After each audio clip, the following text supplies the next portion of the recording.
Hey everyone, welcome back to the Craft Parenting Podcast about two Cincinnati craft beer lovers with a parenting problem. My name is Joe Ledwig, and with me is my lovely wife and co-host Caroline. Hey. And we are back once more. Back. For the Higher Gravity Beervent calendar. We're here every day in December. Allegedly.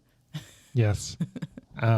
We will be posting every day in December. Is it September or December? It is December. I know that. Although the high today is like in the 60s or something. So I'm Caroline. That's Joe. I just said that. Okay. Joe may or may not have fallen asleep while putting Elliot to bed. I totally fell asleep. So we're still waking up. So this is the Higher Gravity Beervent calendar day 11. And if you are curious about Higher Gravity and what it is and what Beervent is, we have a whole catalog of episodes. So just go back and check those out if you are curious. But we are on day 11 right now. And what is day 11, Caroline?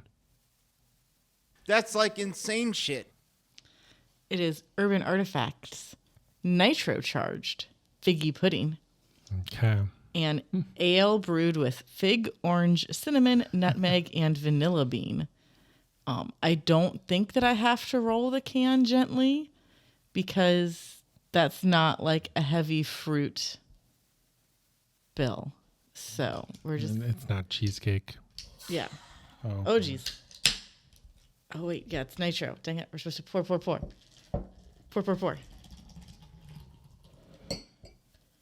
Violent. I forgot that you had to do that with nitro beers.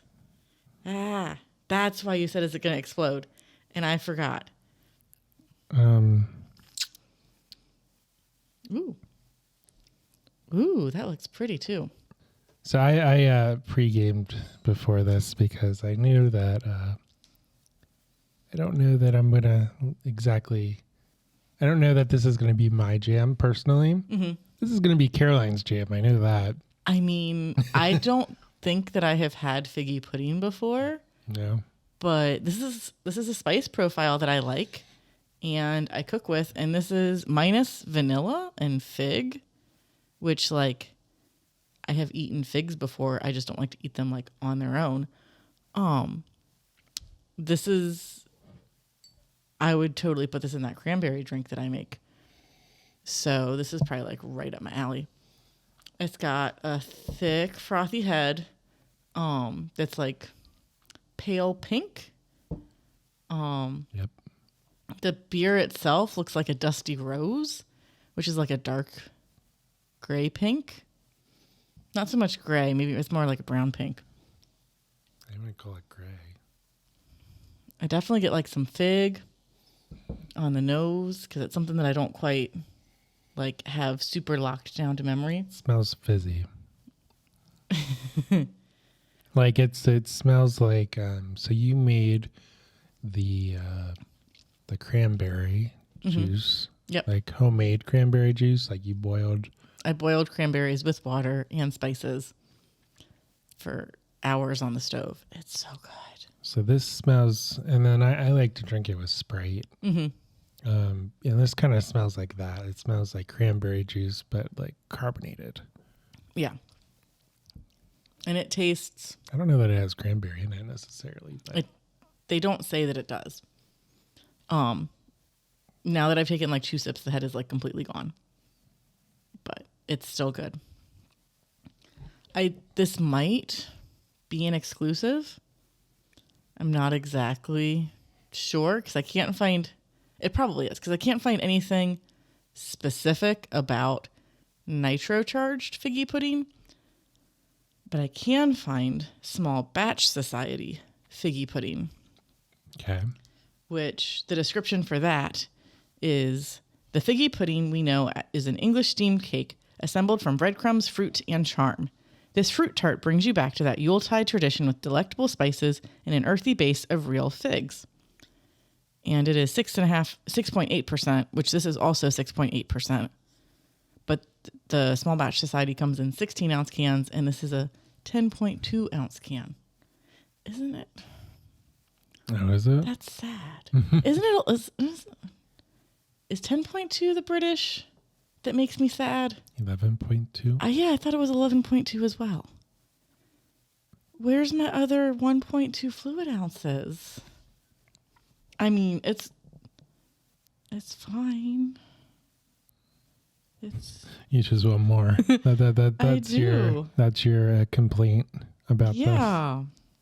Why does the Small Batch Society get 16-ounce cans and we get 10.2? Oh, it's a very rich. I don't know that I would call it a beer necessarily.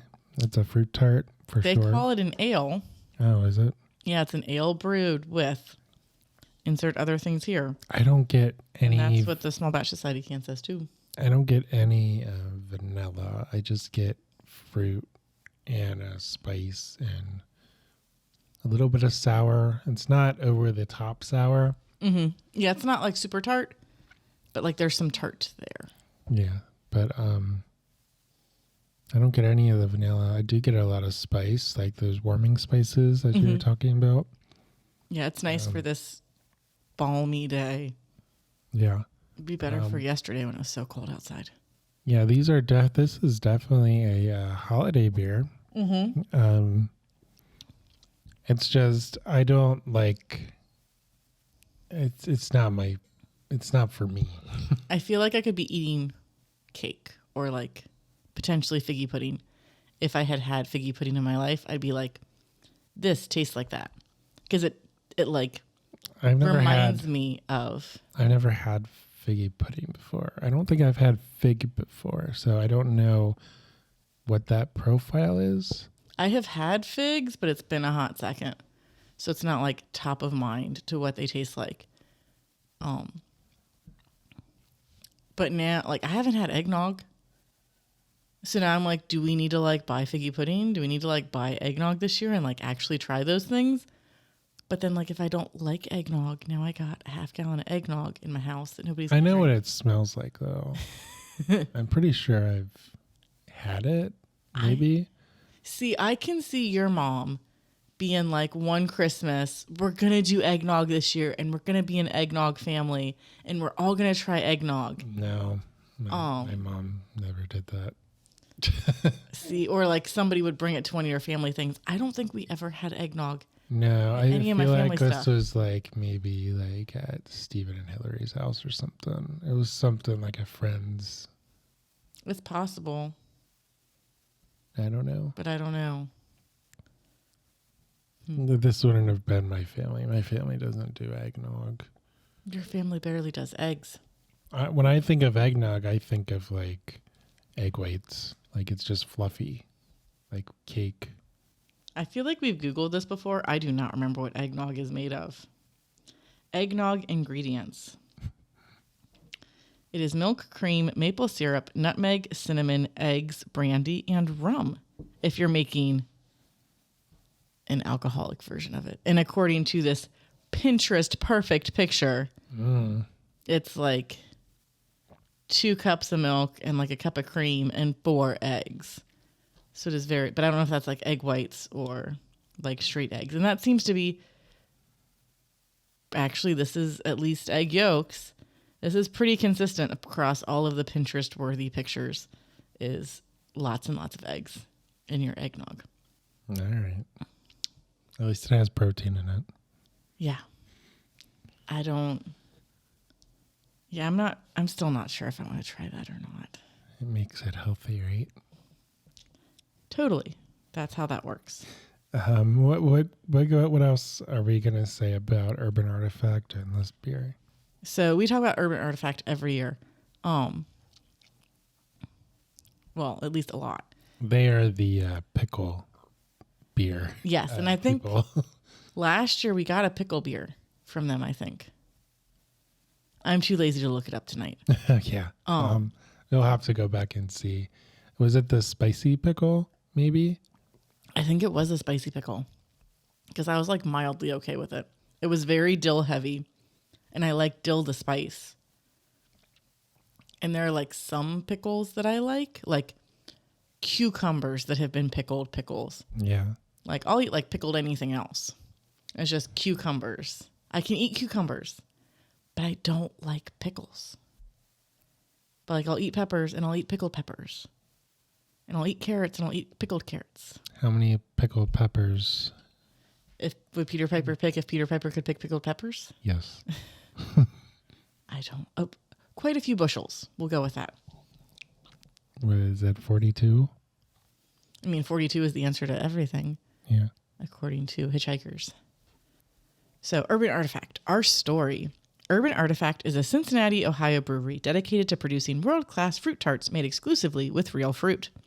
We operate in the historic St. Patrick's Church in Cincinnati's North Side neighborhood, offering a tap room, full bar, live music venue, and event space. Everything we do is inspired by our culture, community, and the microscopic natural world around us, all for one purpose: to reward the curious. So, I'm actually surprised that this is not like some sour beer. But it's good. It kind of tastes like dessert. It does. It does have that feel to it, for sure. Mm-hmm. Urban Artifact is, they do very unique stuff. They do. It's a niche brewery. Like you said, they do fruit tarts. Mm-hmm. We talked about the pickle beer. It's definitely not for everyone. I think Brett Coleman Baker would agree with that. Yeah. It's a very specific thing that they do. Although they are branching out. I think they have a lager. So, from what I have deciphered from listening to the gnome talk about Urban Artifacts lager, Yeah.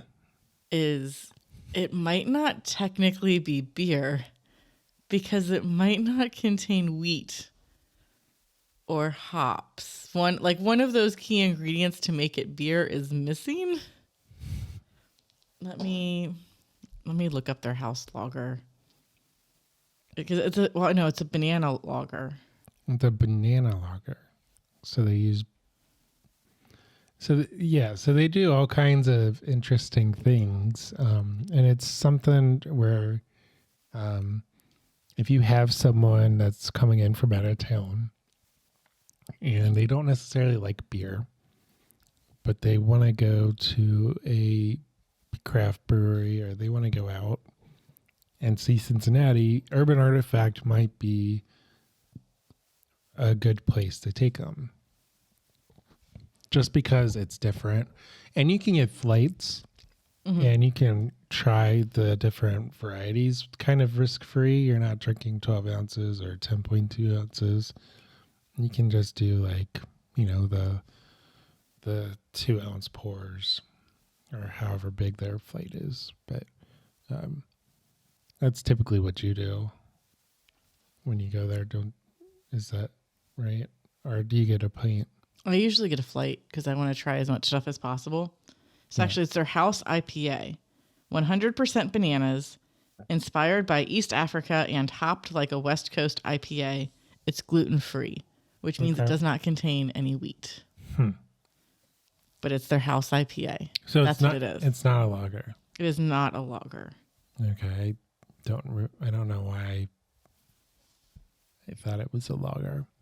I knew it was something. They try to do something like semi-normal, but they kind of put their own spin on it. Yeah, normal at Urban Artifact is like weird everywhere else, which is awesome because they are themselves. Well, normal as in like a normal style versus like a fruit tart. I haven't tried it, but I would try it. So I would try your flight glass. Yeah, you would try my flight glasses, but like you wouldn't. You don't normally end up getting a gadget. Though you might not like the house IPA because one of the reviews on Untapped, and it's Untapped, so take it with like lots of grains of salt, is this tastes and smells like banana baby food. I love banana baby food. Oh, that's fantastic. You know what? You know what my conspiracy theory is?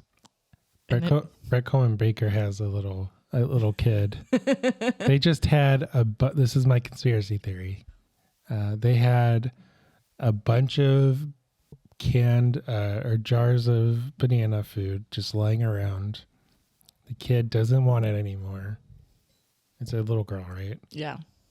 So she doesn't want it anymore. So Brett Cohen Baker is like, how can I turn this into a beer and save money?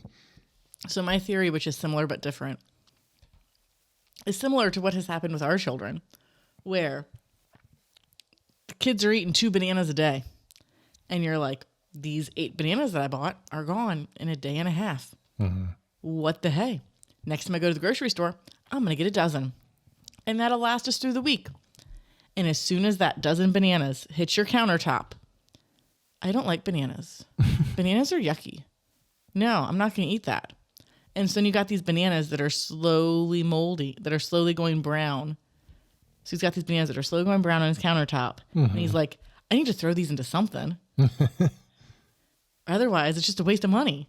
And then he throws the bananas in the mash tun with some stuff. And hey, bing, bang, boom, you have an IPA that is gluten-free. Though, word of caution, if you are like gluten intolerant, if it's the only gluten-free beer that they have, the lines might not exactly be gluten-free. So drink at your own risk. I am not a doctor. I know nothing of these things, but I do know that it's hard to get that stuff out of lines if you have like severe gluten issues. Like you can be really sensitive. Yeah, maybe don't drink beer. Yeah, well, where are you going to go now? Well, you can drink cider. Yeah, cider's always good.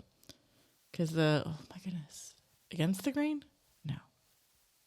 Yes? Who was the place that shut down? Not crazy long ago, but now mildly crazy long ago. I don't know. Platform? No, up north. I don't know. There was a brewery that A lot of places. everything did gluten-free or gluten-reduced. Muller Brewburn? No. That's too recent. It's now probably crazy long ago. The place where they closed because of like family problems? Yeah, because they were debating between the brewery and their family, and they chose their family. Oh, I don't know.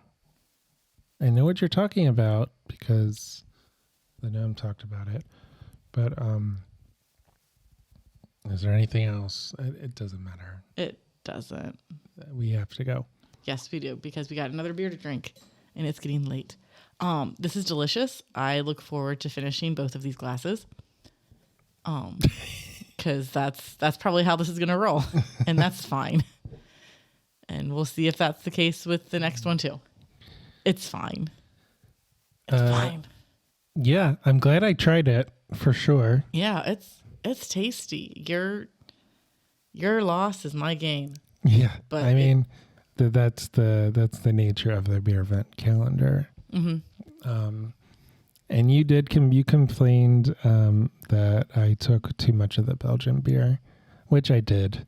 Yeah. The video evidence. I edited the video. The video evidence proved it. Wait, can you repeat that, but using the phrase "you were right" and then slow-mo it like you did? No. I'm just going to learn editing software out of spite at this point. Well, go ahead. Okay, thanks for joining us. I am at Caroline Creates Crafts on Instagram. This lovely dude is at Craft Parenting Joe. That completely left my mind for a second. We are the Craft Parenting Podcast. We are on all the social media platforms. And if you are watching this on YouTube, Slam that like button, smash subscribe, ring that notification bell. yeah, And podcast stuff, give us 5 stars. If you don't like this episode, listen to like 10 more and then tell us which one you like the most and why. Because feedback, we love feedback as long as it is constructive. Yep. So thank you for joining us. I have the button. I need to remember that I have the button. Otherwise, we'll be here forever. Bye.